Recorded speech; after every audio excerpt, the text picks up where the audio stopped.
Hi, welcome. My name is Chris Orwig. I'm a photographer, a best-selling author, and I'm on the professional photography faculty at the Brooks Institute, where we are right now. And welcome to another episode of our Creative Kickstart podcast series. In this episode, we're going to ask the question, how can we think outside of the box? Now, this is a very common or even cliche question. We need to think outside of the box. We need to do things different. Well, how do we do that? Well, I like to start off with this thought by Einstein. He said that insanity, it's doing the same thing over and over again, expecting different results. In other words, there's incredible power in adding variety to your life. Often that leads to different types of results. We can't do the same thing over and over. We have to somehow think out of the side of the box, do things differently if we want to create compelling, interesting, and engaging photographs. Well, how can we do that? Well, one of the things that I've discovered is that in order to think, we often need to act, and those two go hand in hand. Let me explain. I have a few friends who are really creative. Throughout my career, I've had the chance to work with creative people in a number of different industries, and the people who are most creative, I've noticed something about them. They really act creatively. They do these interesting acts. Let me tell you a few of them.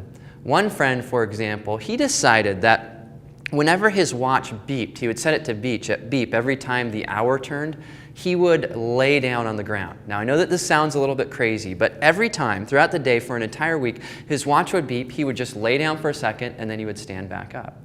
Now, if he were in Starbucks or out working or doing something, it was often a very strange experience. But what this did is it heightened his awareness and changed his perspective, and all of a sudden made him become that much more creative. I have another friend who was very shy, and she was so shy that she just had a hard time kind of interacting with people, and she decided that she wanted to be more creative. She wanted to think outside of the box, so she was going to act outside of the box. So for one day, she decided to wear two very different, very distinct shoes. She left her house in the morning, and her heart was pounding. Her senses were heightened. And as she went throughout her day, she noticed different things that she would have otherwise missed. And then after, at the end of the day, I was talking with her, and she said, what was interesting is not one person noticed my shoes. Not one person commented on the fact that I was wearing two different shoes. And what she realized was that doing things that were different heightened her awareness, heightened her creative output. It made her more creative. It also made her realize that she was too concerned about what other people think. And to be creative, we kind of have to let go of that. Now, these are kind of extreme examples. Perhaps we could do something a bit more simple, like maybe you've done this. Have you ever changed the location of your desk in your office or in your apartment or whatever? Just change it from one side to the other. All of a sudden you walk into that room, and I guarantee it, you'll be more creative. It's because variety leads to creativity. If we want to think outside of the box, we need to act outside of the box.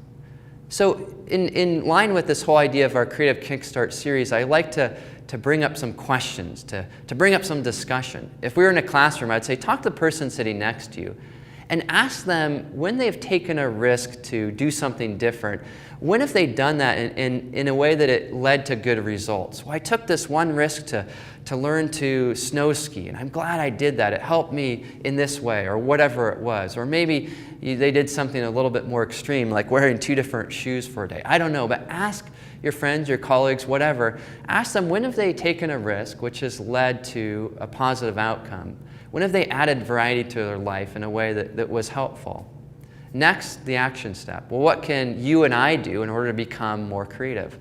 Well, I think one of the simple things that we can do in order to think outside the box is to come up with a few specific ways that we can act outside the box.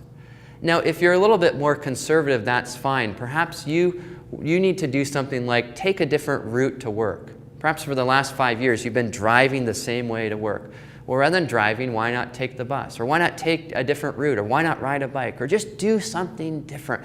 Add variety. Or maybe you need to do something a bit more extreme. Perhaps if you're a photographer and you always shoot with your right eye, why not try shooting with your left eye? Just change that perspective. Or maybe use one camera and lens combination. Well, do something different. One of the things that I've discovered is that by adding variety to your life, it can help you grow by leaps and bounds. Well, I hope that you enjoyed this episode of our Creative Kickstart podcast series. Thanks for joining me on this one. I look forward to seeing you in the next one. Bye for now.